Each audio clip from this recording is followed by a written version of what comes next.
What's up everyone? Yo mga karuhan! Welcome back sa channel. Ngayon pag-uusapan natin ang isa sa pinaka-importanting bagay sa Rohan 2. At ito ay walang iba kundi ang crons. Kung akala mo optional lang ang crons, nagkakamali ka. Dahil sa totoo lang, umiikot ang buong economy ng Rohan 2 dahil sa crons.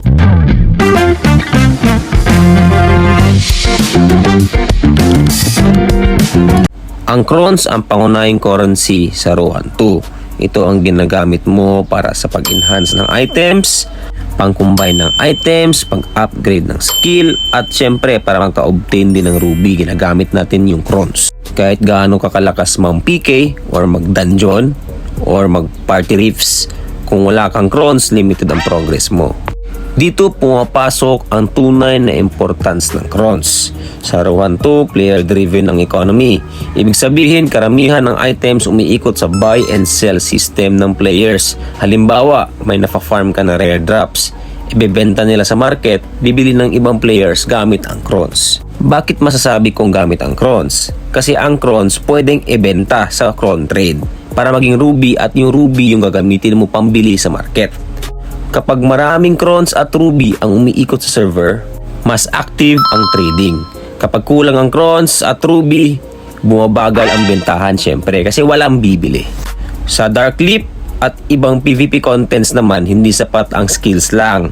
Sa larong ito, hindi sapat yon. Kailangan mo ng maayos na gears, high level of enhancement, maraming potion, at lahat ng yan, kailangan ng crons. So basically, sa larong to, i-auto mo lang yan, no? So ilabanan na yan ng gears, ng skills mo sa laro, hindi sa real life. So, kung wala kang crons, mahirapan ka mag-upgrade, mapag-iiwanan ka sa gear gap, mas magiging mahina ka sa competitive content. So kailangan mo talaga mag-top up ng crons if hindi ka nakaka-grind ng crons. Kagaya ko, no, nakaka-grind tayo mga kaibigan.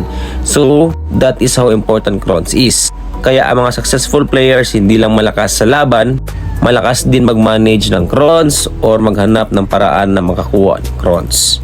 Para tuloy-tuloy ang crons mo, kailangan daily farming, dungeon runs, smart trading, pagbili at pagbenta sa tamang presyo. Hindi puro gastos, dapat marunong ka rin mag-invest at mag-ipon. Sa madaling salita, mga karuhan, ang crons ang dugo ng Rohan 2 economy.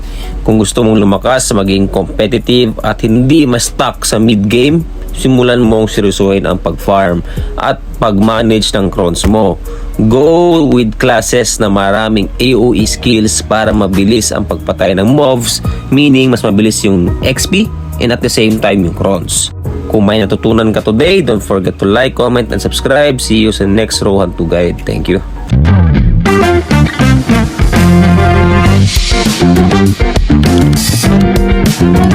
Don't forget to like and subscribe to Brothers TV.